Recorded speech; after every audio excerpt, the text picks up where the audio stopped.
तो previous video के आखिर में हम लोगों ने देखा था कि जो तांजीरो होता है वो अकाजा की थिंकिंग को गलत प्रूव करता है और उसे लॉ ऑफ नेचर बताता है, जो चीज सुन के अकाजा का दिमाग खराब हो जाता है। तो अब वीडियो को इससे आगे स्टार्ट करते हैं। नेक्स्ट चैप्टर की स्टार्टिंग में हम लोग देखते हैं कि जो अकाजा होता है उसे तांजीरो को देखकर काफी गुस्सा आ रहा होता है और उसे समझ नहीं आ रहा कि ऐसा क्यों हो रहा है। पहले उसे ऐसा लगता था कि तांजीरो कमजोर है, इसीलिए उसको उसे देखकर गुस्सा आता है। बट इस वक्त तांजीरो ताकतवर बन चुका है, लेकिन फिर भी वो तांजीरो को बर्दाश्त तक नहीं कर पा रहा। और तभी कोई इंसान अकाजा के कंधे पे हाथ रखता है और तांजीरो की जैसी सिमिलर बातें ही उसे बोलता है। बट ये चीज सुन के जो अकाजा होता है वो उस इंसान का हाथ अपने कंधे से हटाता है और पीछे पंच मारता है, लेकिन वो देखता है कि उधर कुछ है ही नहीं। और ये चीज तांजीरो भी नोटिस करता है और उसे भी समझ नहीं आता कि अकाजा खाली दीवार पे पंच क्यों मार रहा है। लेकिन इसके बाद जो अकाजा होता है वो बहुत गुस्से में तांजीरो की तरफ देखता है और उसे कहता है, तांजीरो तुम रियली में एक अनप्लीजेंट इंसान हो। और फिर वो उसकी तरफ बहुत तेज से आगे बढ़ता है और उस पर एक जोरदार ब्लो दे देता है। बट इस ब्लो से तांजीरो तो डॉज कर लेता है, बट इस ब्लो का जो इम्पैक्ट होता है वो बहुत ज्यादा होता है, जिसको तुम अपनी स्क्रीन के सामने भी देख सकते हो। इसके बाद तांजीरो अकाजा की मूवमेंट देखकर अपने मन में यही सोच रहा होता है कि अचानक से जो अकाजा की मूवमेंट और जो उसकी एक्यूरेसी है वो इतनी फास्ट कैसे हो गई। और बंदा कुछ सोचता समझता, लेकिन उसी से पहले ही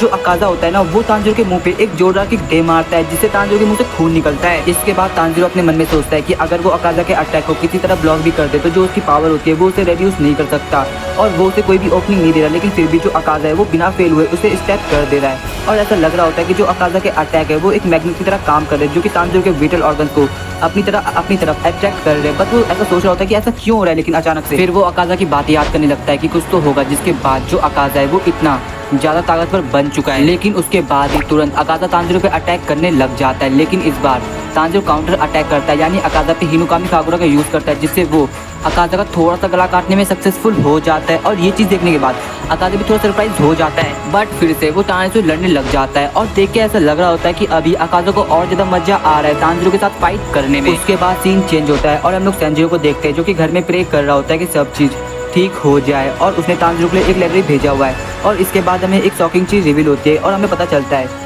कि जो सेंजीरो के एंसेस्टर थे उनका कनेक्शन सन ब्रीथिंग यूजर यानी योशी से था और उनके बीच कन्वर्सेशन हुई थी कि उन्होंने मुजानो कैसे हराया था। लेकिन जो ये बात थी वो उसके एंसेस्टर नहीं समझ पाए थे, बट उसे ऐसा लगता है कि ये बात तांजीरो समझ पाएगा और इसलिए वो लेटर उसने तांजीरो के लिए भेजा हुआ है काजुआ क्रो के थ्रू। लेकिन अनफॉर्चुनेटली जो वो लेटर होता है वो तांजीरो तक पहुंच ही नहीं पाता, क्योंकि उससे पहले उनकी फाइट स्टार्ट हो जाती है। लेकिन तभी जो अकाजा होता है वो तांजीरो के अटैक को ब्लॉक कर देता है और फिर वो उसकी शॉट तोड़ने की कोशिश करता है। और ऐसा ना हो तो तांजीरो पहले उसके सिर पे मारता है, उसके बाद उसके मुंह पे किक मारता है, लेकिन इससे कुछ भी फर्क नहीं पड़ता। तभी उधर कोई आता है जो कि अकाजा के हाथों को काट के रख देता है और वो बंदा अपना और कोई नहीं गियो होता है, जो कि अब फिर से फाइट में ज्वाइन हो चुका है अकाजा से लड़ने के लिए। और यहीं पे अपना शानदार एपिसोड खत्म हो जाता है। तो गाइस, अगर तुम्हें आज की वाली वीडियो पसंद आई हो तो वीडियो को लाइक, चैनल को सब्सक्राइब एंड इस वाली वीडियो को अपने दोस्तों के साथ शेयर भी कर देना। तो अब मिलता है नेक्स्ट वीडियो में।